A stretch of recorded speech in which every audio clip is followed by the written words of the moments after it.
Welcome, welcome once again to another edition of Quoth the Raven, Lewis Bright Raven. I'm your host, Lewis Bright Raven, 29-year veteran writer, illustrator, and editor of comics, science fiction, fantasy, horror, and role-playing games. Sorry about having to readjust things at the last second. The computer decided to set it up at the wrong time. Had me set up for 11:45 tonight instead of 11:45 now. Had to fix that at the last second. But anyway, hope you're having a good weekend. And we got a busy schedule today and the rest of this week. So let's get right into things. This is day 24 of Booktober. And we're talking about Swamp Thing, Roots of Terror, hardcover edition. And here it is, $17.99 from DC Comics. The writers featured are Tom King, Brian Azzarello, Mark Russell, Tim Seeley, and Len Wein. Artists Jason Fabok, Greg Capullo, Fraser Irving, Kyle Holtz, and Kelly Jones, with colorists Brad Anderson, FCL Placencia, Fraser Irving, and Michelle Madsen. Letters by Andworld Design, Travis Lanham, and Steve Wands. The genre is supernatural horror / superhero, and it was originally released in 2019. At least this edition was. It collects stories from Swamp Thing Winter Special #1 and stories from Swamp Thing Halloween Horror Giant #1, Young Monsters in Love #1, Cursed Comics Cavalcade #1, and Len Wein's final Swamp Thing story, which was never actually released as a single thing because it was meant to be a miniseries, and unfortunately he passed away before he could get the story told.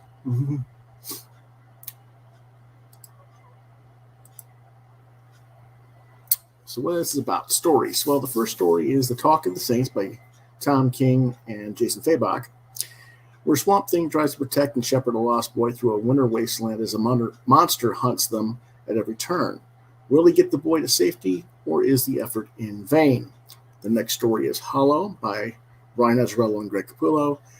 On Halloween, the barrier between worlds grows thin, and only the Swamp Thing stands against the monsters coming to our dimension from the other side. The next story is Heart-Shaped Box by Russell and Irving. That is Mark Russell and Fraser Irving, that is. And it's a tale of love gained and love lost for Swamp Thing. The next story is The Spread by Tim Seeley and Kyle Holtz, where Swamp Thing has to stop a horrible experiment gone wrong before it destroys both the world and the scientist who started it. And then lastly, the collection finishes up with Spring Awakening by Len Wein and Kelly Jones. Again, this is Len Wein's final Swamp Thing story, drawn by Jones, presented without dialogue as Wein passed away before the final scripting stage. Swamp Thing and Batman hunt Solomon Grundy, who was kidnapped as a small child. What do I think about this? Well, honestly, this is a really nice collection of mostly one-shot stories. Len's isn't a one-shot, but the first issue of what was intended to be a limited series. There isn't really a weak story in the group, although I will later say one, if I have to pick one, which one is the weak story, but there really isn't a weak story, which for an anthology collection is something of a surprise, as there usually is at least one noticeably lesser story. Let's start with King and Fabok's story, the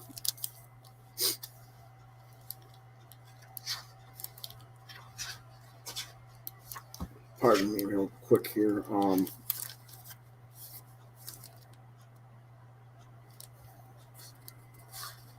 Talk of the Saints is the first one. That's what I was trying to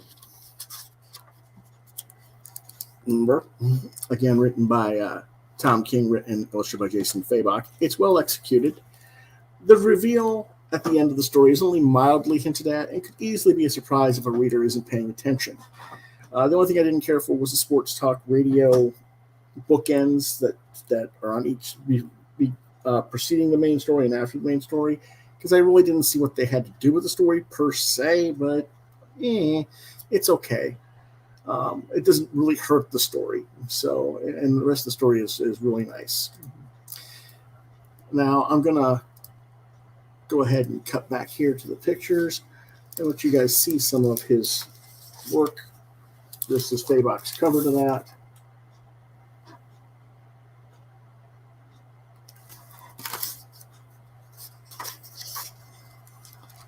And as you can see, it's sports talk radio talking about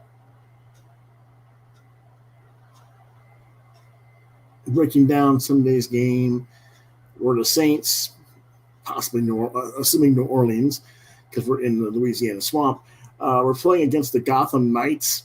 I didn't know the Gotham Knights played in the NFL, but okay. But anyway, it's nice artwork.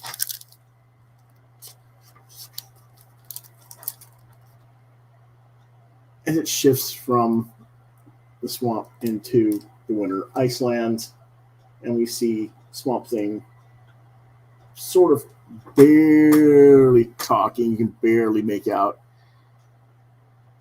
what this is, interviewing the quarterback of the team that was having problems. And here's the Swamp Thing carrying this small boy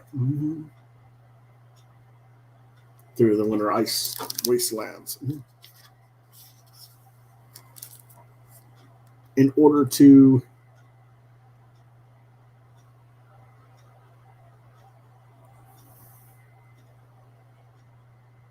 keep the boy warm, he cuts off his hand and puts it aflame to burn it for a fire in the snow.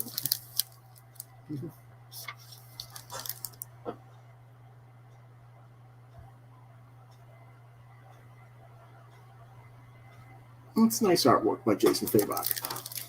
I don't want to give away the reveal because it spoils the story if I do, but it's a nice expected story. I guess you could say. I could see it coming. I was wondering if they were going to go a different direction. They went the direction I thought. But like I said, if you were just reading it to read it and you're not thinking about what you're reading, right at the end where they put it in there, okay, that makes sense. So pretty cool. Azzarello's and Capullo's story was also very well done. It's quite Vertigo-ish in style. Capullo seems to be attempting to invoke some of the Wrightson feel to his work in this story.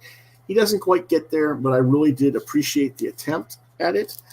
We'll take a quick look of that. Again, I don't want to give away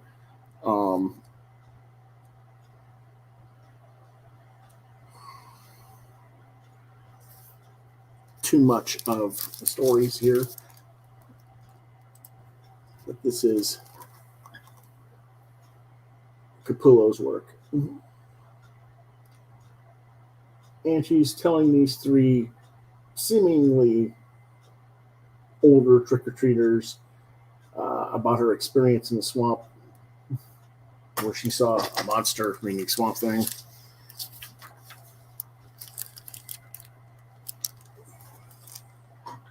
And she's telling the story. And she thinks that the giant monster alligator or whatever it is going to get her. Albino gator. When Swamp Thing comes out of the water and destroys the albino gator. But in the meantime, she loses an eye.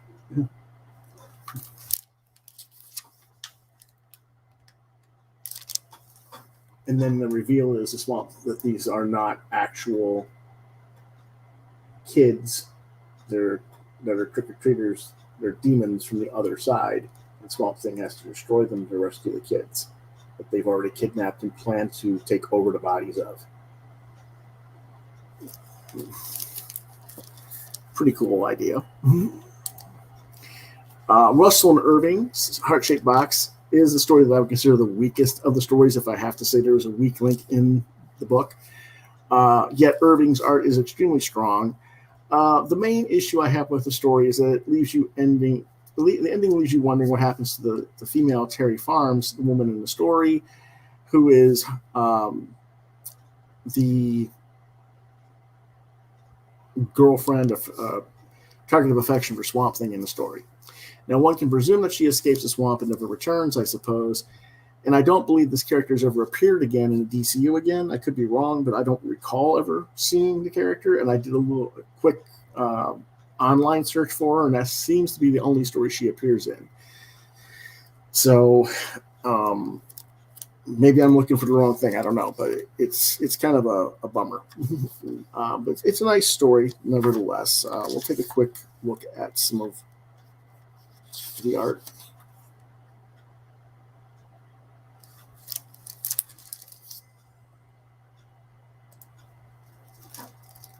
This is where the secret government group hunting down Swamp Thing sees that he was talking to someone who got him a Valentine to give to Terry, and this is them kind of enjoying each other's company when they attack. And what they're trying to do is capture her and kill him, but and what happens here is they shoot a net that passes through him, grabs her, and apparently pins her to a tree while the other people are attacking Swamp Thing. And so he doesn't, there she is, there, pinned to the tree somehow.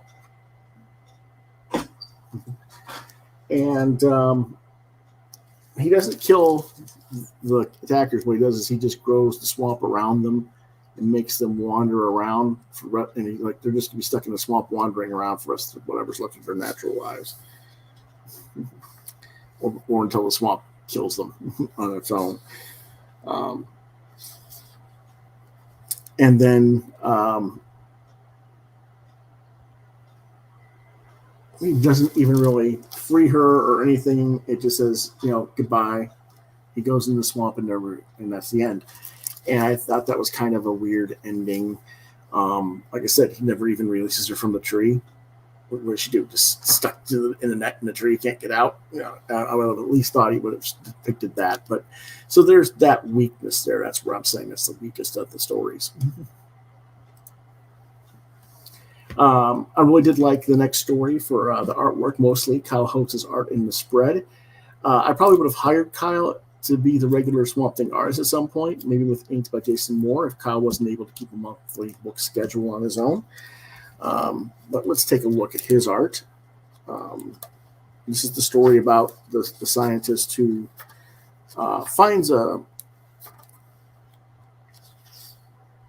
thing going on. Finds this thing going on, but basically what she's done is she's found a means that makes the red, the animal version of the plants, turn and feed on all the green, and there won't be any green left, which means there won't be any balance in the world, and it will destroy the world.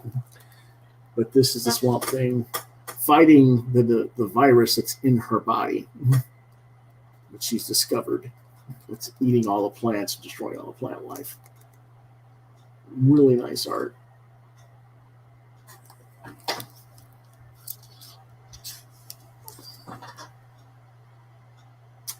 And then he makes a type of grass grow through her body that's an antibacterial fungi that'll help purge the body of the poison that's in her.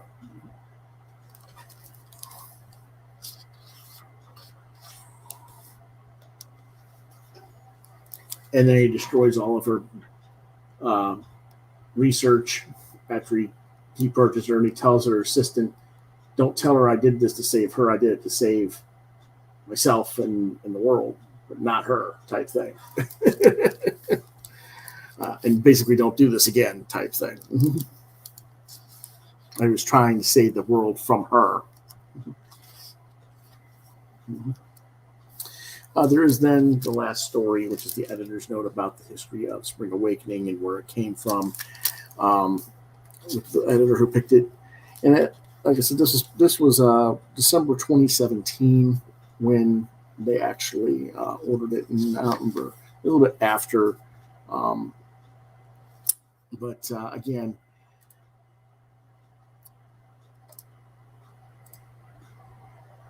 like I said, this is probably the most important story in the book. It is Len Wein's final Swamp Thing story. And it features the actual art script after the silent story drawn by Kelly Jones to give the reader the insight to the creative process and what the story was in Len's mind. It's always fascinating to see the process of the writer in the back room, so to speak, in contrast to the final dialogues of a finished book. There's both a friendly camaraderie with Kelly from them having worked before, but also a sense of joy and happiness in the work that shines through the script. Like Len was really still being a kid in the candy store, if you will, while playing with these characters even after 55 years of having worked with them. Remember that Len co-created Swamp Thing back in 1971 with Bernie Wrightson, and this story was ordered in 2017. There's an effervescence and a love for the characters that I really don't sense with many modern comics writers today. I almost see a sense in today's writers, not so much a love and reverence for the characters, but like these toys are made to be broken and done with what I want to do with them. It's a completely different mentality than what Len seems to express in his writing.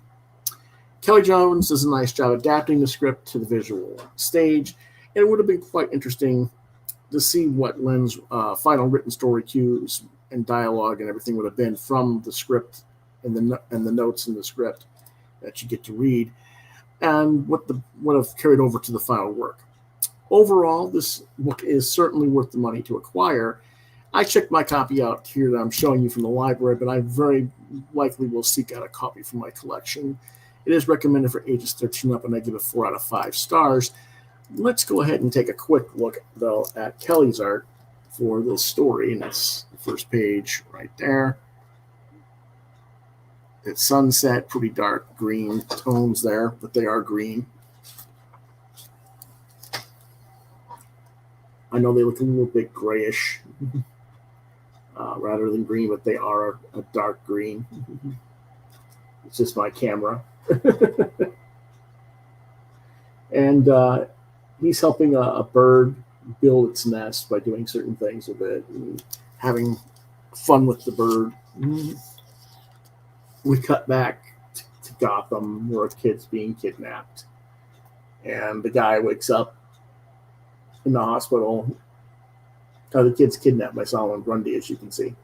Swamp Thing appears out of a plant and is trying to talk to the guy about where's the kid. And he's doing some investigative stuff around.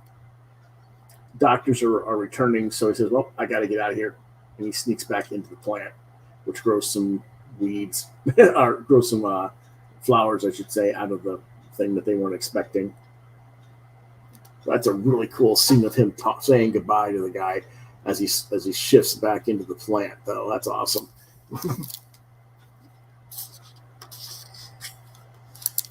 Cut to the police. The police think that Swamp Thing is a threat, of course. They always do.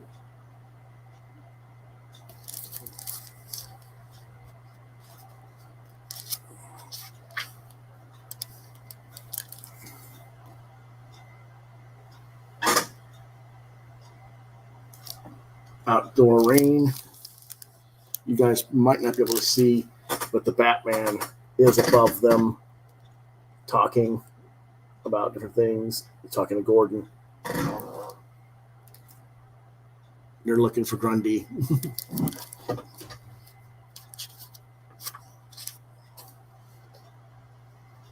Grundy gets to the swamp. Swamp Thing's chasing these guys on this little fan speedboats. This is a really cool scene. He's got like a vine rope trapped into the end of the boat, and you'd think as the weight of the Swamp Thing would like really drag that thing down, but he's just surfing on a lily pad here. It's like water skiing on the lily pad. It's hilarious. Here's an awesome scene. It cuts the energy. He comes right back. He goes, uh-oh, right through the fan, splits them all up, spits them all out. And then he goes and regrows himself elsewhere to freak out everybody else. So it's a really cool story visually. And, I'm not going to sit here and read the actual written script that Len Wein did for this, but it's there for you guys to read and look at after the artwork if you get the book. It's really good stuff. So that is our review for today. I gave it 4 out of 5 stars. And as you can see, I'm wearing my Swamp Thing shirt because, well, it's appropriate. But tomorrow's book will be Swamp Thing shirt because, well, it's appropriate. Sorry about that. My YouTube button decided to do something it wasn't supposed to do.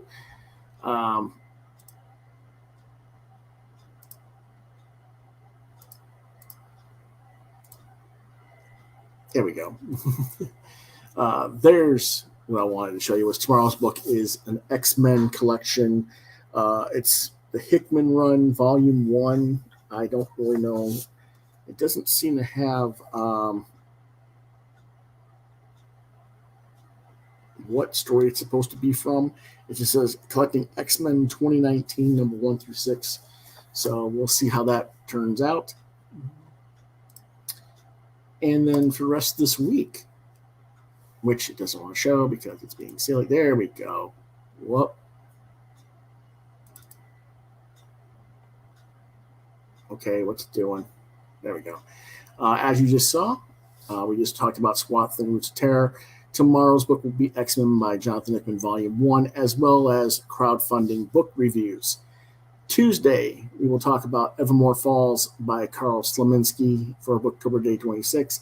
And Tuesday evening, we will have an interview with Grant Lankard, where we will discuss his Kickstarter campaign for his series, Memoirs of the Morbid. Wednesday, we will have Booktober Day 27, which will be featuring Monsters by Barry Winter Smith. Thursday, Booktober 28, Booktober Day 28 will be Windhaven by George R.R. Martin, Lisa Tuttle, and Elsa Charretier.